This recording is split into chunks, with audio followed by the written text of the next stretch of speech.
fine. I like put my mic in a different spot this time. Yep, I can hear you. Okay. Alrighty, back to it. Um, I wanted to go over the third passage I sent you today. Um, yeah. Okay.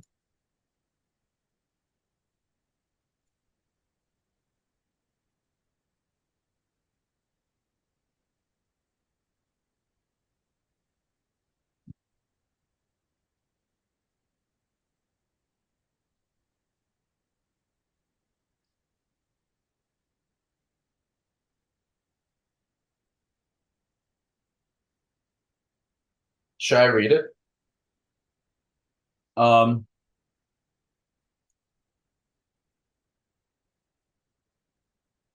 okay. So I'll have you read it and see if you can find buzzwords. Okay. Surfactants are amphiphilic organic compounds that contain both hydrophobic groups and hydrophilic groups. I mean, hydrophilic, I would say is a buzzword. What about amphiphilic?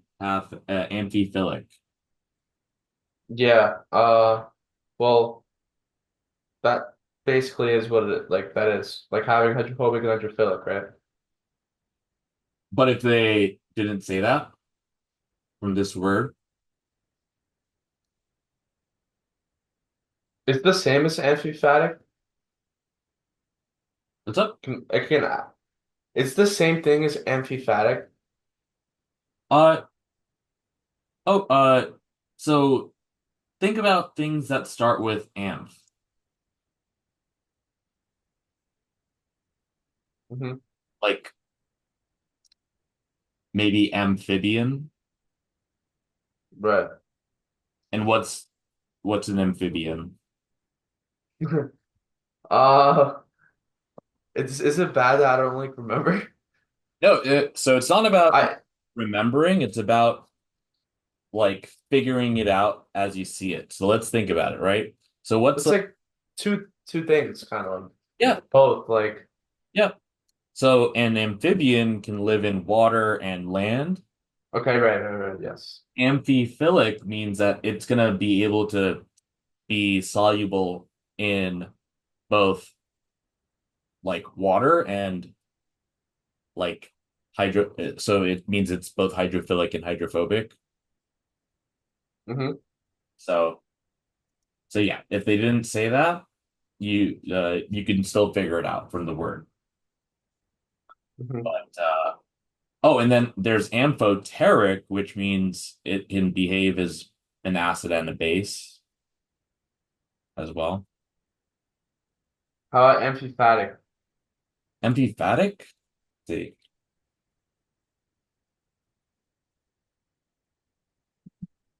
Okay. It means oh, the same thing as amphiphilic. Okay. Um, and by the way, soap is an example of something like that because it has like a hydrophobic part, which is why, it's good for like dissolving like oils and grease and stuff like that. It Hmm. also has a hydrophilic part so that when you use water to rinse yourself, it pulls away the soap molecules that have bound to the fats and the grease. Okay. Okay, so all right, continue. Depending on the charge of the functional group at their head, surfactants can be anionic or cationic. Zwitterionic well, anionic or cationic might be a buzzword. Uh-huh. And what are those? Anionic is negative charged, cationic is positive charged. All right, what about zwitterion? Means they have both negative and positive charges. Good. That comes from the German word for hermaphrodite called switcher. Uh-huh. I know that from a Rammstein song. From a what? A Rammstein song, the Oh, German band. wow. So okay. Um, and then yeah, keep going. Zooionic surfactants have one cationic center, one anionic center, both attached to the same molecules. Non-ionic surfactants, such as Trident X100, have non-dissociating hydrophilic heads. Okay. So all right, and then we have sample surfactant structures, and you see we have SDS, we have whatever CTAB is, and we have our TX100, sounds like a Terminator. Huh? And Yeah. what do you think they mean by non-dissociating hydrophilic heads? Um, Maybe that it's like it doesn't react or like So what's meant by dissociate? uh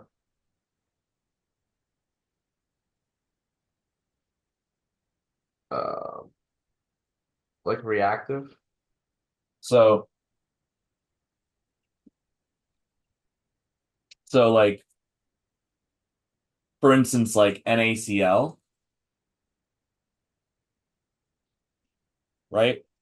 Um as a solid, if you put it in water, it so like there's dissolve, which just means that it can be mixed in, and then there's dissociate, which means that it will separate into Na plus Cl minus ions, Hmm. right? Now, if you look at the SDS, it seems like so like this is the hydrophilic head, right? Hmm. Yeah. And it's negatively charged and there's an Na plus there. So that means that that hydrophilic head has dissociated. Okay. Same thing with CTAB. You see how, because initially it would be the Na would be bound here and here the Br would be bound. But when you Okay. in water, it dissociates. Okay. Okay. And TX100, they're saying does not have a hydrophilic portion that dissociates. And you can see that it's just like an OH group. It's not like, you know, charged. Hmm. So that's what all of that means. And um, okay, cool. You can continue. A micelle is an aggregate of surfactant molecules dispersed in a liquid. Micelles form only when the concentration of surfactant is greater than the critical micelle concentration. Okay. Uh, Micelle. So I could write concentration, well, I'll just say S is surfactant is proportional, or rather greater than CMC Hmm. at micelles. Okay. Um, continue. In a polar solvent, normal phase micelle forms. And that's However, oil and water micelle. yeah. Okay. However, in a nonpolar solvent, a reverse micelle water and oil forms, as shown in figure 2. Okay. So let's take a quick look at figure two, normal phase on the left. And what can you describe this for me? Uh, it's well, you just have like the hydrophilic heads are outward. Mhm. Um, Yep. they're reacting with like the water, and then like the oil Mhm. is in the center with the hydrophobic tail. Good. And then the one next to it. It's kind of like the opposite where The tails are in the outer portion of the oil. Exactly. Good. And so they just call these things normal phase left and reverse on the right. All right. And then so self-organized assemblies such as micelles can change the rates of numerous types of reactions due to their electrostatic and hydrophobic interactions with reactants. So these micelles, they they assemble on their own, and that they can if they so this could be a good question. So if they can change the rate of reactions, they can act as what? Like a catalyst, Hmm. enzyme. Great, good. Okay, continue. Reaction rates of a number of nucleophilic reactions with hydroxide ion with neutral compounds in the presence of cationic surfactants increase with surfactant concentration because the formation of positively charged complexes of cationic surfactants and substrate molecules promotes the reaction. What are they saying here?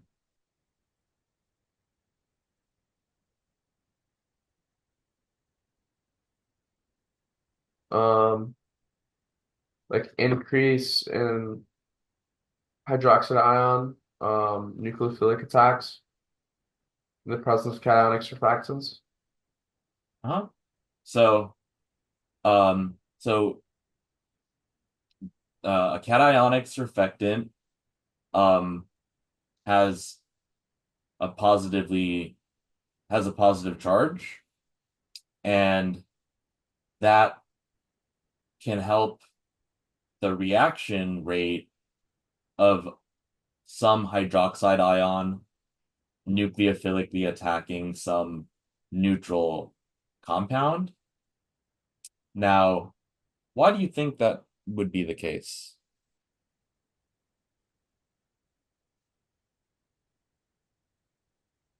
I'm not sure. So, if you imagine it, a hydroxide ion like this, OH minus, can be stabilized by positive charges, right? Hmm. So yeah, the cationic surfactants can promote a reaction with hydroxide because it can stabilize that charge. Okay. All right. However, once a certain threshold, concentration threshold is reached, the reaction rates decrease because the interaction of more cationic surfactant molecules having hydrophobic chains with substrate reduces its ability to interact with negatively charged hydroxide ions. Okay. What are they saying here?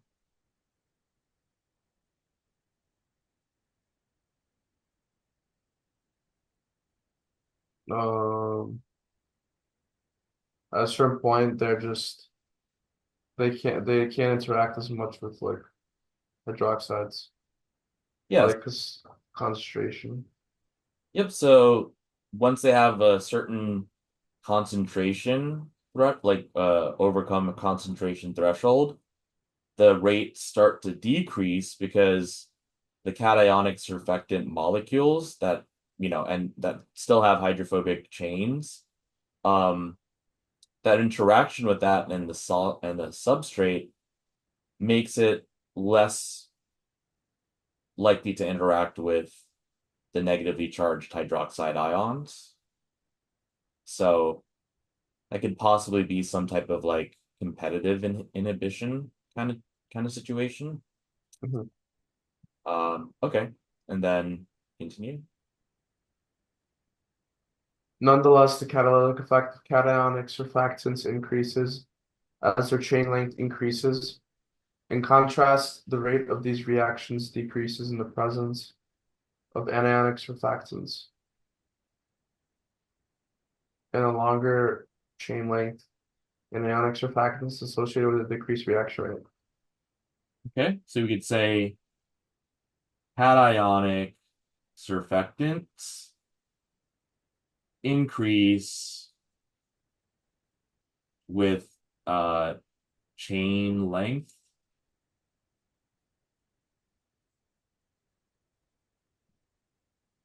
and anionic ones opposite. So let's just say anionic surfactant 1 over, I'll just write Cl for chain length. Okay, continue. A similar pattern in which cationic surfactants increase the reaction rate has also been found for other nucleophiles and reactions with neutral and anionic substances. Okay. However, adding TX100 or organic co-solvents to the reaction medium decrease the reaction rate. Okay. Organic co-solvents increase the CMC of surfactants, while the interaction of TX100 with cationic surfactants and mixed micelles competes for their interaction with substrate molecules.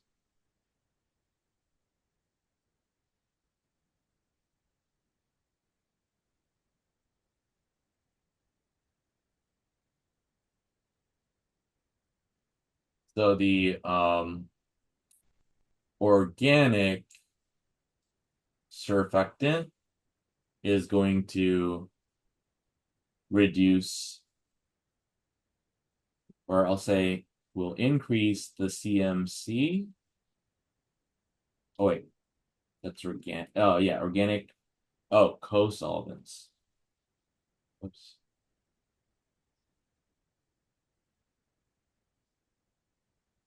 TX 100 with cationic surfactants in mixed micelles competes for their interaction with. So okay, so that can act as a competitive inhibitor as well, likely.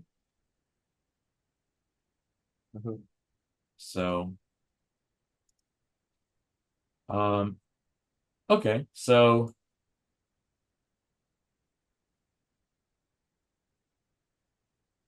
catalytic, cationic surfactants increase the rate of nucleophilic reactions with hydroxide and with neutral compounds until you reach some threshold, and then you have a chain length that increases with the catalytic effect. And the opposite is true for anion. So, okay, let's see. Which of the following strategies would be suitable for converting TX100 into an anionic surfactant at physiological pH? Okay, let's take a look at that molecule again.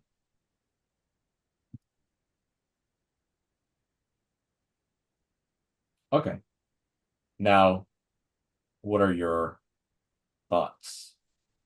So I thought it would be I thought we would have to react it with the base. Because I saw there was like an OH.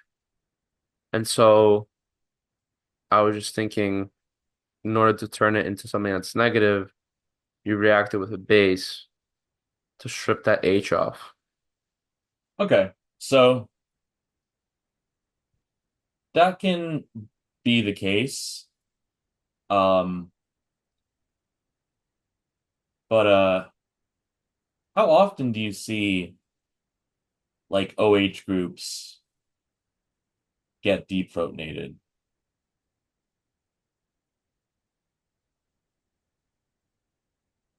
I don't know.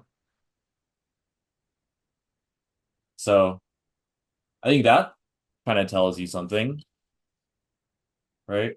Mhm. Like, let's say we just had like ethanol here or something. Um, yeah, it's not very, so okay. So like let's say we had a carboxylic acid and this dissociates or gets deprotonated into this. Why does this happen here? Um, What's more stable, this or this? the one on the left. If it The was one, if the it one on the left is more stable. if it was more stable, then why would it, you know, want to give away protons? Is the one on the right an enolate? Um, Not really. Um, it's just the carboxylate conjugate base. But think about it, right? So if the one on the left was more stable, then this reaction should not move forward, right? Mm-hmm. But since what I drew on the left is a carboxylic acid, we know that it must move forward, right? Sure. So that must mean that this version of it is more stable. Now, do you see anything that can help it be more stable? I mean, I guess resonance. Resonance? This can go here, that can go there, and you have your that. So remember this. Remember that resonance will cause a molecule to be okay. So if I just drew the electron orbitals for the molecule on the left, they would be mostly on this oxygen and on this oxygen. Okay. Mm-hmm. Okay. Now, if you can spread a charge across a larger area, it becomes more stable.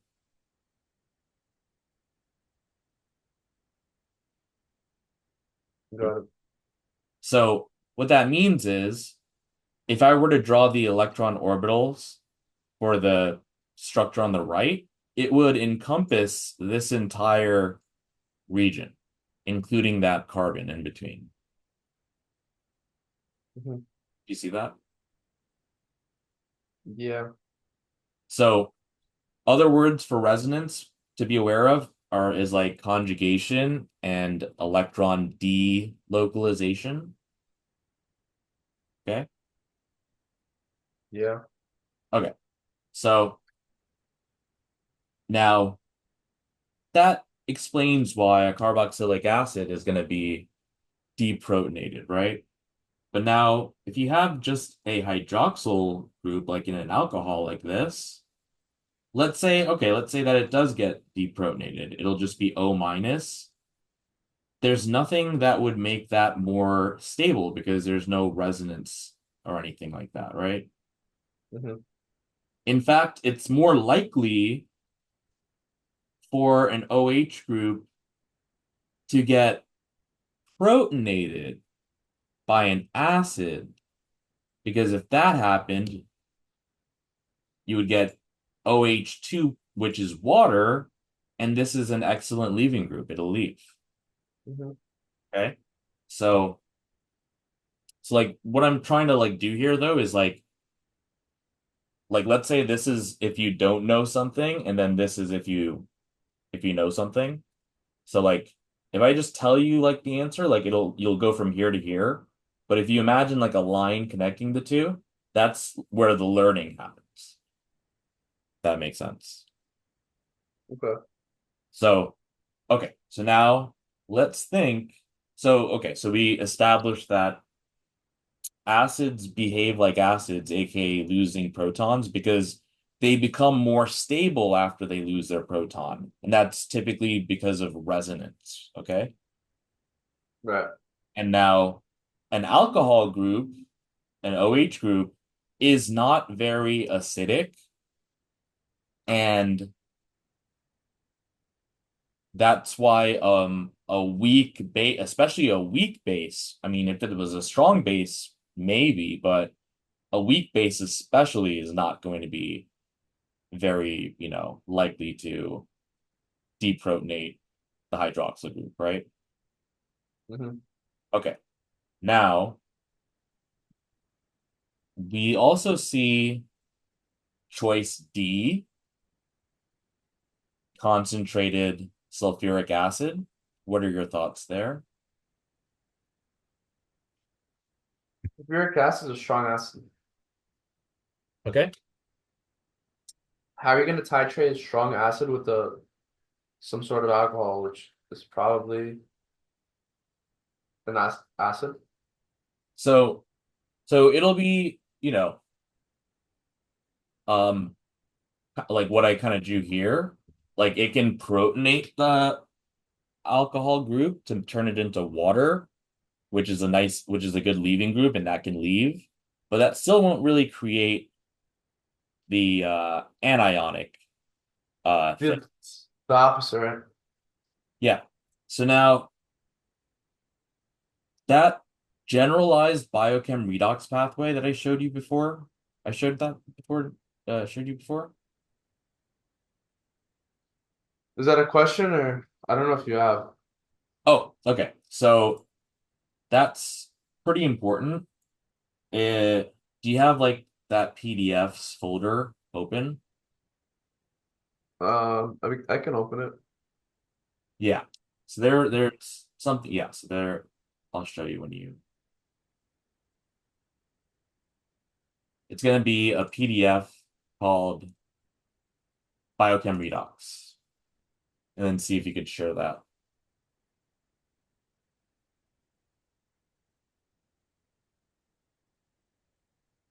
Yeah. Okay. Now this, I guess it would be useful making an Anki card for, but check this out. So, okay, so we know oxidation and reduction in Gen Chem terms is like, Leo and Gur, loss of electrons, gain of electrons, right? Mm-hmm. But in biochem and organic chem, that's not very useful for us because we're not really seeing change like oxidation reduction reactions changing, the oxidation state of like a single element.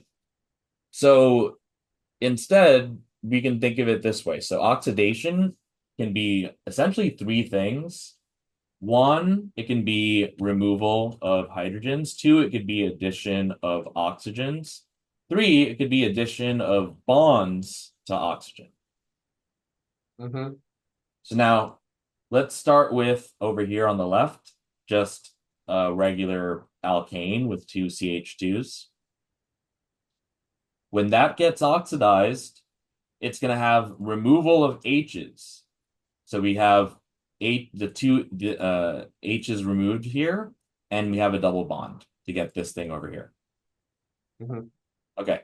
Now, what we can do with that, if we oxidize that, is to add an oxygen. So this can be, so like this could just be an OH group, and this would be the H there. And this is an alcohol, right? Yeah. Okay. Now, what type of alcohol is this? Tertiary. Okay. If it's a tertiary alcohol, it cannot be oxidized any further. Okay. Yeah. If it's a secondary alcohol, it could be oxidized into a ketone, Mm-hmm. but not any further. Yep. And you see now, since we've added the oxygen, the next step is adding bonds to the oxygen. Mm-hmm. If you have a primary alcohol, you can oxidize that into an aldehyde. Okay. Mm-hmm. And you can oxidize that further by adding another oxygen to turn it into a carboxylic acid over here. Yeah. And the carboxylic acid you can oxidize one last time, add another bond to the oxygen to get CO2. Mm-hmm. Okay. Now, PCC is a weak oxidizing agent. Yep. and it can only oxidize to the aldehyde, not all the way to the carboxylic acid. Something Yes. like KMNO4 is a strong oxidizing agent, which means it can oxidize it to the carboxylic acid. Mhm. Now, I didn't write it here, but there's also, and more commonly, you'll see strong versus weak reducing agents.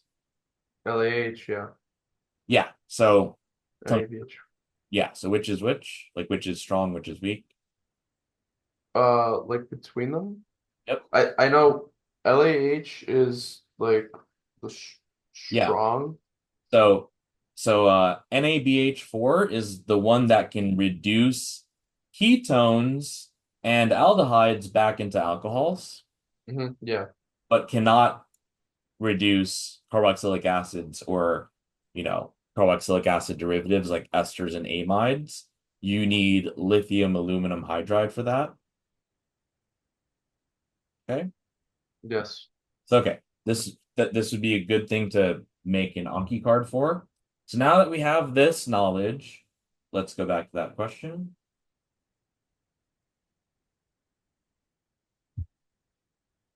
So we have an OH group. How can we turn that into an anion? Um, well, the thing is, anion is something negative. So it's like, I guess what you're saying is the exam here would expect us to know that. Like, I guess my thinking now is we got to this into a carboxylic acid, Good. and the exam needs us to know that like a carboxylic acid can eventually become an anion. Well, carboxylic acid is an acid, so it donates a proton, and that's why it's that negative charge, like what I drew, Mhm. remember, with the resonance. Okay. So, so yeah, carboxylic acid will donate its protons, giving it a negative charge, right? Mhm. So, Well, yep. So hold on. Hmm? PCC though, that would only wouldn't it lead to like, I mean, here it's, well, regardless, PCC doesn't lead to carboxylic acid, right? It's the weak one, right? Yeah. Okay. Okay. Oh wait, KMNO4. My bad. I always confuse KMNO4 and NABH4. KMNO4 will, yeah. Yes. Yes. So, Right. so we have two choices that involve bases and acids, and then we have two choices that involve oxidation. So, so yeah, definitely make an Anki card on that biochem redox thing, and then outline, PCC weak, KMNO4 strong, and then the thing for the reducing agents as well. Mhm. Okay.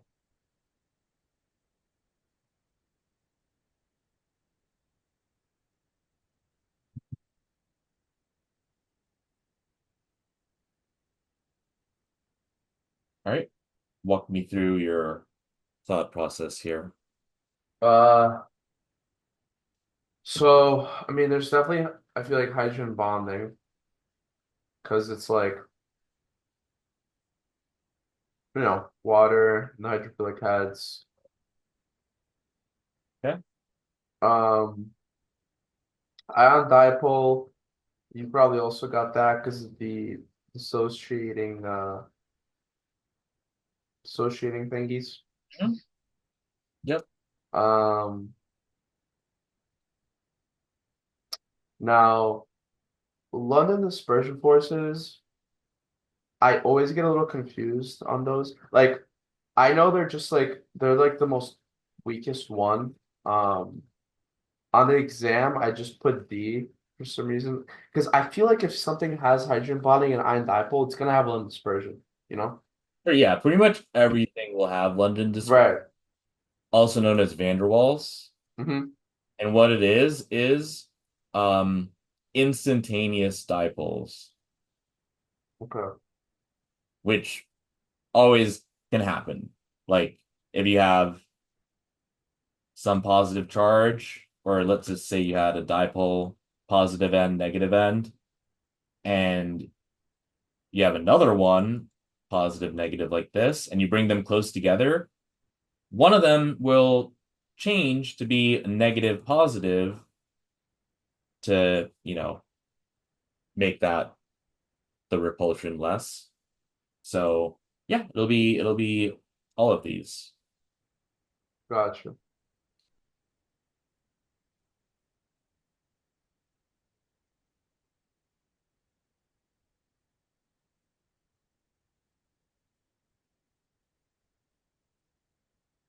Oh, anionic surfactants most likely reduce the rate of nucleophilic reactions of hydroxide ion with neutral compounds by, all right, what are your thoughts here? Thought it was B. Because I mean I thought anionic surfactants they are negative, Okay. and so hydroxides are nucleophiles, anionic surfactants I thought are nucleophiles.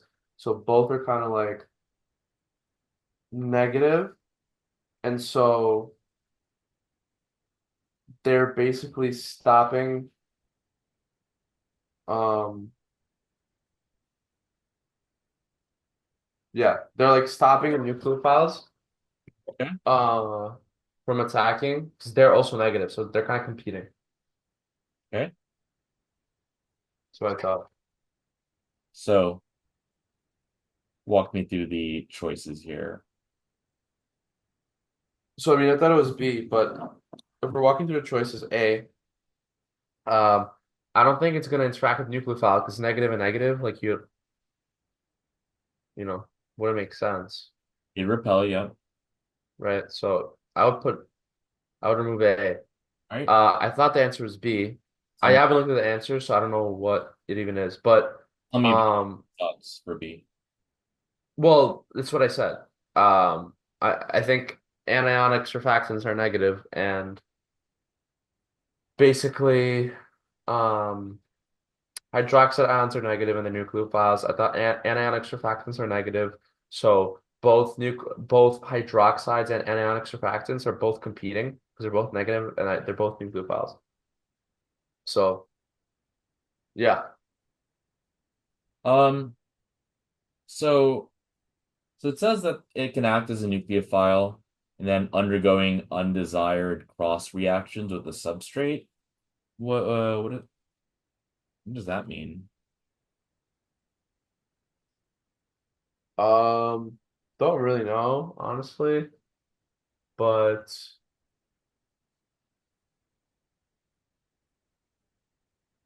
yeah, Okay. I So, just yeah. okay. So we could say that we don't really know about the cross reaction part. And okay, what about C? Um,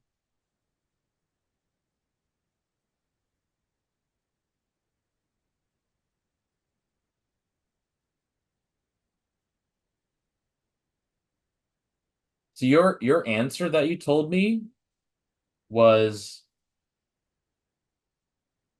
that it would be negative and hydroxide's negative and they would repel, right? That's what you told me. well, yeah, but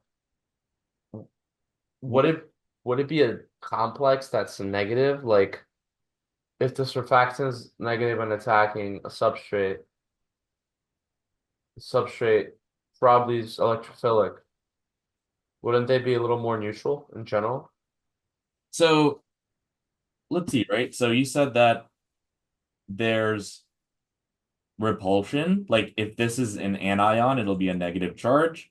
Hydroxide ion, negative charge. So they're gonna work against each other because they repel each other, right? Yeah. So I'm curious about, so you had that answer in your head. C says that it can be negatively charged. and that it repels the nucleophile. Isn't that kind of exactly what you said? Right, Especially. but as I said after, Mhm. I wasn't sure if the complex is negative or not. Because if an anionic surfactant is negative, it attacks something that's electrophilic. It would be more neutral at the end, the complex. I didn't think the complex would be negative still. So like the complex that they're talking about is just the substrate and the surfactant, like because the entire, reaction that we're talking about involves like, a substrate, a surfactant, a nucleophile and stuff. But so okay, let's say that you were not sure about whether the complex would be negative. I would just say that compared to B, so B says doesn't say anything about repulsion, and instead it says that anionic surfactants act as nucleophiles, right? But we know that the hydroxide ion is the one that would act as a nucleophile, right? Hmm.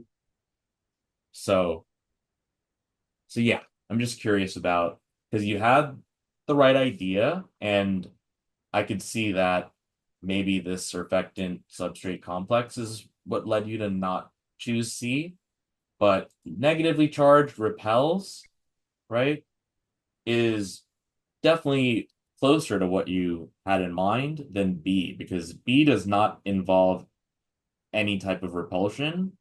And it also says that the anionic surfactant acts as a nucleophile, right? Hmm. So,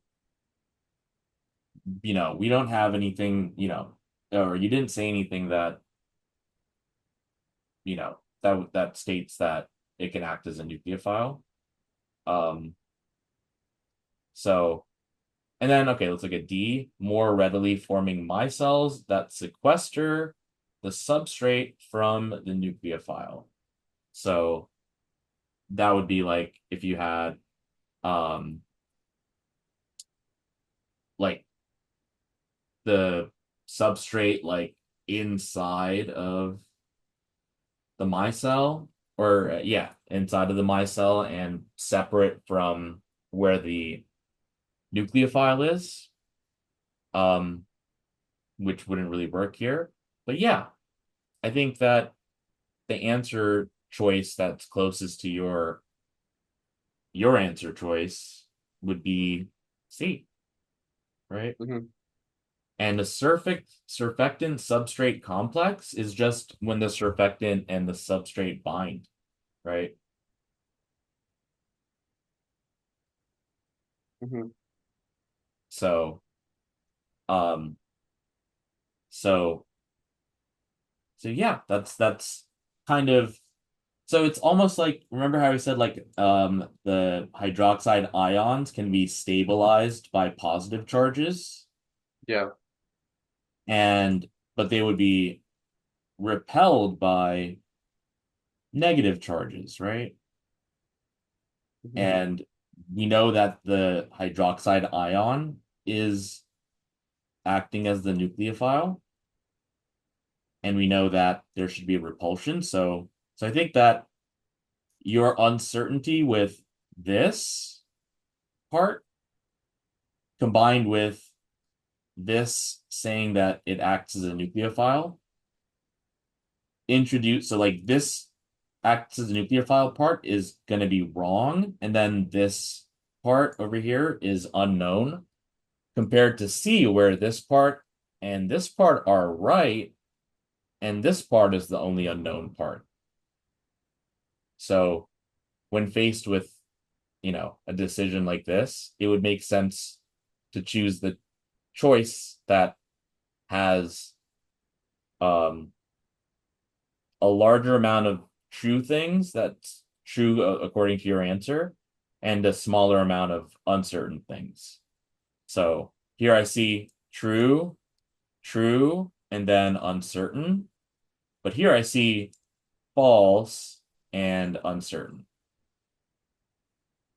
Mhm. right? Okay. So so yeah, this is just, when it comes down to, you know, going from 50-50 to 51-49, you want to think about, okay, this choice, I'm sure of this part, I'm unsure of this part. This other choice, I'm unsure of this part, and this part doesn't seem right. And you will kind of want to weigh your options that way. So what you answered, your own answer was that they would repel, and C actually has that. Although it has a region that's uncertain, it actually has your answer, parts of your answer, whereas B has no parts of your answer and, also an unknown. So that's just a test taking strategy. Okay. So should be C then, right? It would be so funny if it's not, but it should be. I'm gonna jump out of my window if it's not. Um, I did not even look at the answers because I didn't want to be biased. Let me see real quick. Um, God, I'm really hoping it is. Should. No, it definitely is. Yeah. I would say, but what is it? Yes. All right, cool. What percentage and stuff chose whatever? Oh, okay. Yeah. So, but but yeah, that the reasoning that we did there, you have your own answer, and you want to look for things that are close to that answer. And I understand there's uncertainty, um, but you want to like minimize that, maximize, stuff that you do know. So okay. hmm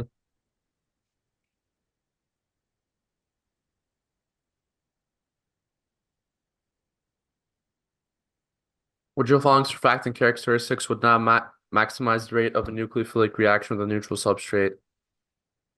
Um, when I mean, I limited C and D right away because it said long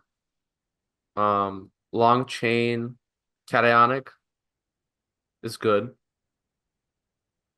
and short chain anionic is good. Very good. So So I just yeah, so then it's between these two. got it. And so I wasn't really sure here. I mean, it said micelles form when the concentration of a surfactant is greater than that CMC, Okay. right? So I was thinking the answer would be A because you want a low CMC.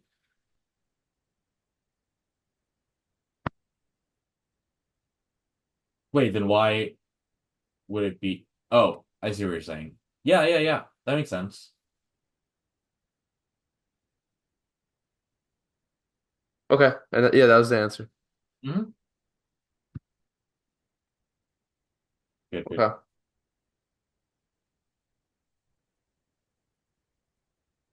Um, yeah, Okay. So let's see. So like I guess this was the last one, right? yeah, Okay, so let's see if we can talk about some of those concepts yeah. that we talked about. So what can you tell me about um trying to look for the email I sent you.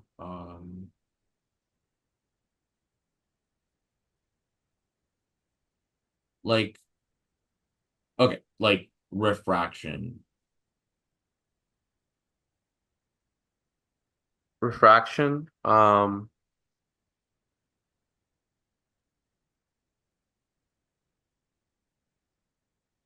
It happens when light enters a different medium.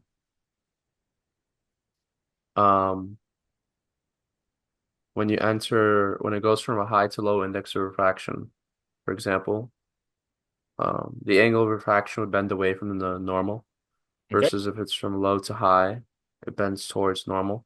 good, good, good. Um, if you have an angle that is going from high to low and it exceeds the critical angle, then there would be, well, that's more reflection actually, but What's the critical angle? 90 Uh, kind of close. is a 45. So it'll be whatever angle causes the refracted ray to be 90 degrees. Okay. So it varies from mediums. Hmm. So it's like uh I'll use green. So if it's like that, and this is this, like this is the refracted one here. And if this angle with the normal is 90 degrees, so it's a right angle, then whatever this angle is going to be our critical angle. So yeah, it can vary. Oh, okay. Okay, well, if it exceeds that, there's gonna be total internal reflection, and that's why we can't see divers from looking above into the ocean. Oh yeah. Yeah. There's there's Yeah. that. And then so like I also want you to see that in general, um, like let's say this is our angle of incidence and it's going into a more dense medium, yeah, it'll bend towards the normal. But you'll also have a reflected ray, which is Yeah. the same angle as the angle of incidence. Yep. Yep. Now, you'll typically always have both a reflection and a refraction. Um, but in the example that I made in green, where you have the critical angle, you actually have 100% refraction and 0% reflection. So that's why it's along this interface. Okay. So when you have a critical angle, it's 100% refraction. Yep. And and now if you kind of imagine like here, maybe I'll do it like this. So um so angle of incidence here, angle of refraction here. If we increase this angle here by moving it to the left like that, this one would start moving down, right? Okay. So, imagine like we moved it to like now it's here.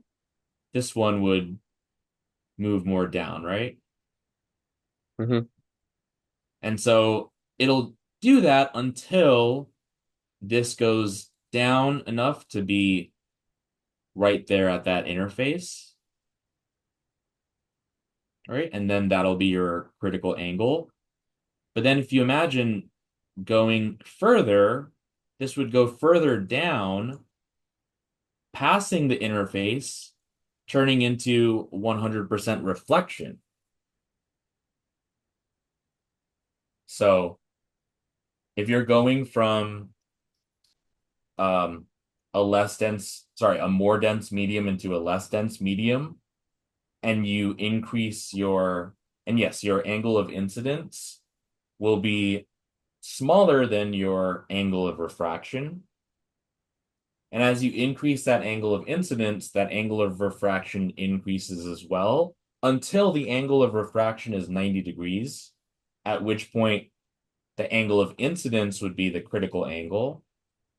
And then if you go beyond the critical angle, then it goes into 100% reflection, and that's where you get total internal reflection. And another example of that would be like fiber optics, like um, like Verizon Fios or something like that. Hmm. So that's what they use. They use fiber optics, which means that the light gets bounces around inside of the fiber optic cable. And unlike a regular wire in which it's like electricity, so electrons flowing through and then having resistance with like the copper atoms, um, total internal reflection is just light. So it's like doesn't have that resistance and it's much, much, much, much faster. So, okay. Now, what is oh yeah. Okay. So what Let's is do 5 more minutes. okay. So, let's see.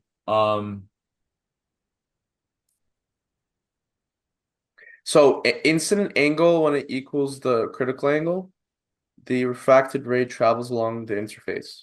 Yeah. And then the angle of refraction then is 90 degrees. Okay. So, okay. So now let's see.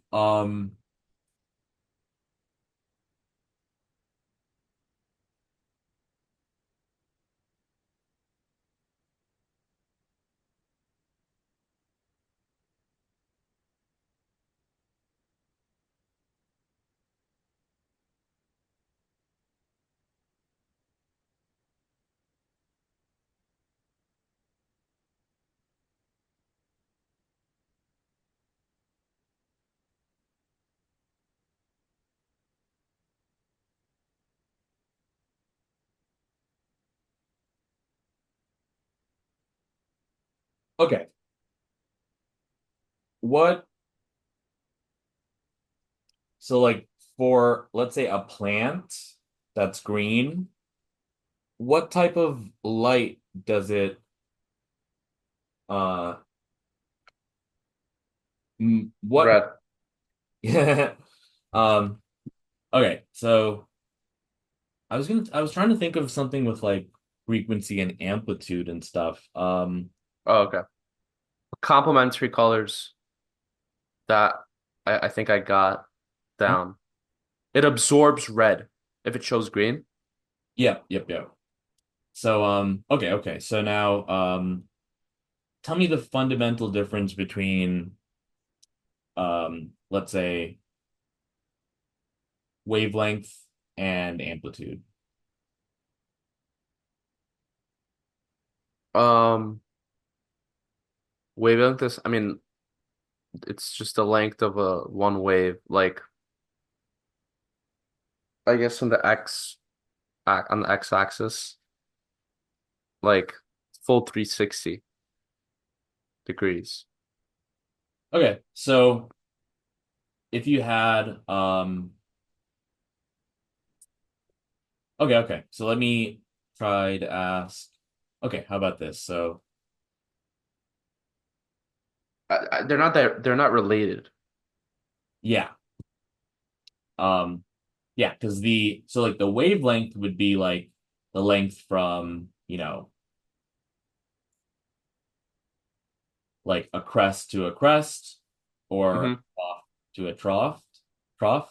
And that is related with frequency, inversely proportional to frequency, and then also related to velocity or the speed of the wave. Um, but amplitude is more so along the lines of in the y direction, like, you know, higher and lower ones, and that can play a role in interference. Yeah. So now let's say that we have this shape here on the right, and we have some like airflow going this way, and then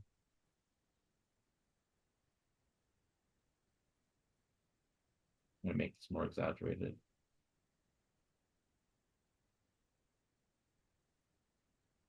So if the lines are closer together, it means that it's uh traveling faster compared to if they're further apart.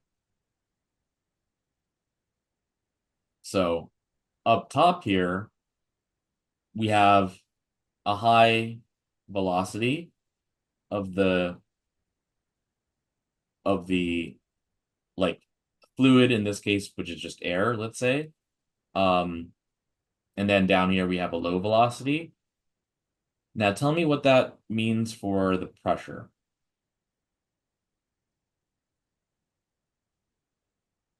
It's inversely related, so the pressure would be higher, but there's Where? higher where there's lower velocity. Good. Pressure higher here, pressure lower here. And this is called lift. This is a wing here. That's how wings are designed. And lift is a application of the Venturi effect. So, I was also yesterday I was watching like there's a show called Modern Marvels, and it's an engineering disasters episode, and there's a bridge that they made, and underneath the bridge, like the bridge was made really like poorly. Mhm. Underneath the bridge, when the wind became really, really fast, um, the bridge, do you think that would move like down or up? But like the wind under, Mhm. The wind yeah, moves really fast. the bridge would go down. Yes. I know that because of your straw example. Yeah, yeah, yeah. And is you're essentially creating if you think about the molecules of air moving fast, they're moving fast, it creates this like somewhat Vacuum. vacuum, yeah. And that really like a low pressure region and that will suck it inwards. So Mhm. okay, there's that. And then the last thing I'll say is um what is mechanical advantage? Right. Mechanical advantage is when like you increase the distance. So you increase the distance that you're putting. So you put less force into something, but over greater distance. Mhm. So uh yeah, so the work or the energy can't be changed. That stays the same. But if you increase the distance, you will decrease the force that you have to input, and that'll give you a mechanical advantage. So in the case of like, for instance, like a lever, it's the same thing, but it's with torque. And so whichever produces the larger torque is going to work. And You said whichever produces a greater torque yeah, yeah, yeah. is better, has more mechanical advantage. Yeah, yeah. So, yeah, like if we had like a fulcrum here with a weight here, like this torque over here would go counterclockwise. This torque here goes clockwise. And so if you want, you know, to increase one of these torques, then you can do that by increasing that distance.